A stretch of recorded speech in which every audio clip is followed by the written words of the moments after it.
How to restore a backup in cPanel.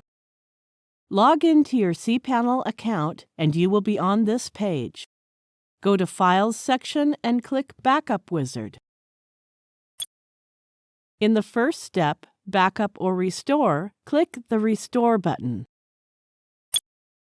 You have 4 options to select any one option. Let us select Home Directory.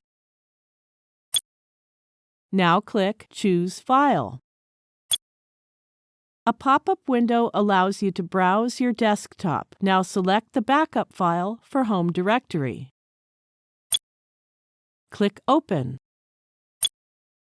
The name of the selected backup file appears here. Click the Upload button. That's it. We have successfully restored the backup of the Home Directory in cPanel. Thank you for watching.